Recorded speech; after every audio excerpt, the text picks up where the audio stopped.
लगातार नवीन का नजर नेम रहेगी, टेन का देखेंगे ऐसा क्या ओके। कुछ बड़े फैसले लिए जाते हैं। बहुत शुक्रिया आपका इन तमाम जानकारियों के लिए।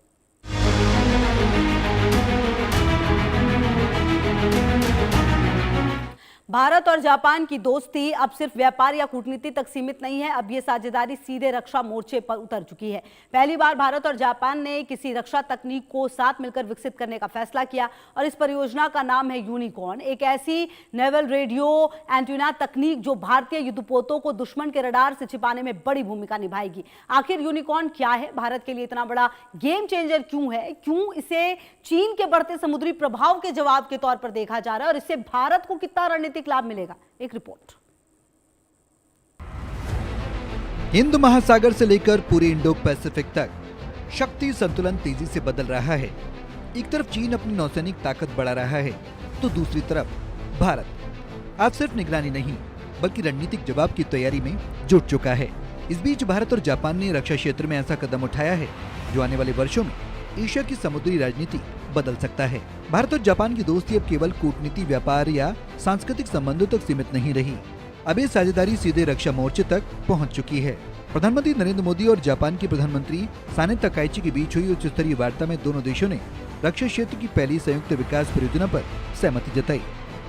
यूनिफाइड कॉम्प्लेक्स रेडियो एंटीना नाम भले ही साधारण लगे लेकिन क्षमता बेहद असाधारण है। ये एक अत्याधुनिक एकीकृत नौसैनिक मस्तूल प्रणाली है जो युद्धपोत पर लगे कई संचार उपकरणों और सेंसर रेटिना को एक ही स्टेल्थ संरचना में समेट देता है। एक ऐसी अत्याधुनिक नौसेना तकनीक जो भारतीय युद्धपोतों को दुश्मन की नजरों से छिपाने के साथ उनकी मारक क्षमता भी बढ़ाएगी। भारत और जापान पहली बार दोनों देशों ने किसी रक्षा तकनीक को साथ मिलाकर विकसित करने का फैसला किया है। अब सवाल उठता है, इससे फायदा क्या होगा? फायदा सीधा है, जहाज की रडार पहचान क्षमता कम हो जाएगी। आसान भाषा में कहें तो दुश्मन के रडार पर युद्धपोत की मौजूदगी कम दिखाई देगी, यानी जहाज को पहचानना मुश्किल होगा। आधुनिक नौसैनिक युद्ध में इसका मतलब है पहले दुश्मन को देखो, पहले हमला करो और खुद सुरक्षित रहो। यूनिकॉर्न केवल स्टील्थ टेक्नोलॉजी है नहीं, ये उससे कहीं ज्यादा है। ये केवल रडार पहचान का काम नहीं करती बल्कि संचार, निगरानी और सेंसर समन्वय को भी बेहतर बनाता है। आधुनिक नौसैनिक युद्ध में सिर्फ हथियार नहीं बल्कि परिस्थिति की सटीक समझ जीत तय करती है, यानी समुद्र, हवा और इलेक्ट्रॉनिक संकेतों में क्या हो रहा है, इसे तेजी से समझ पाना यूनिकॉर्न इसी क्षमता को मजबूत करता है।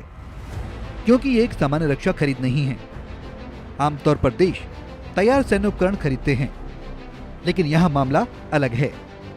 यहाँ भारत कोई तैयार प्रणाली नहीं खरीद रहा बल्कि जापान के साथ मिलकर तकनीक का संयुक्त विकास कर रहा है, यानी तकनीक साझा करना, ज्ञान हस्तांतरण और संयुक्त निर्माण तीनों साथ हो रहे हैं।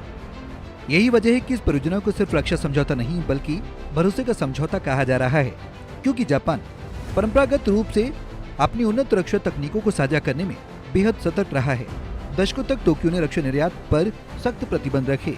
ऐसे में भारत के साथ संयुक्त विकास इस बात का संकेत है कि जापान अब भारत को एक भरोसेमंद दीर्घकालिक रक्षा साझेदार के रूप में देख रहा है। सबसे बड़ा फायदा मिलेगा तकनीकी पहुंच और घरेलू निर्माण क्षमता का।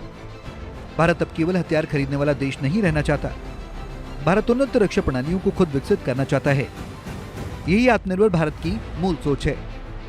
इस परियोजना में भारत इलेक्ट्रॉनिक्स लिमिटेड की भूमिका बेहद महत्वपूर्ण मानी जा रही है। ये संस्था पहले से रडार प्रणाली, संचार उपकरण और इलेक्ट्रॉनिक युद्ध समाधान विकसित करती रही है। यूनिकॉर्न जैसी उन्नत नौसैनिक प्रणाली पर काम करना बीएल के लिए क्षमता निर्माण की दिशा में बड़ी छलांग माना जा रहा है। लेकिन सवाल है कि इसकी तैयारी अभी शुरू हुई? नहीं, इसकी आधारशिला पहले ही रखी जा चुकी थी।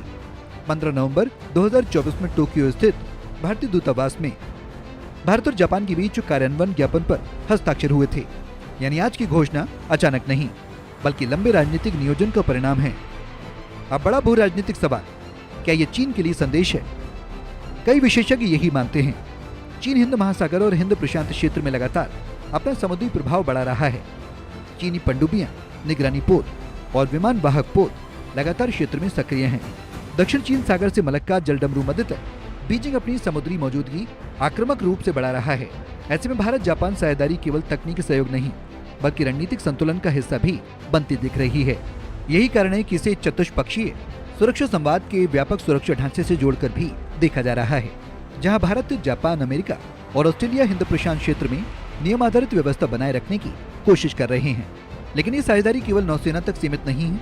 रक्षा के अलावा दोनों देशों ने कई अन्य क्षेत्रों में भी सहयोग बढ़ाया है।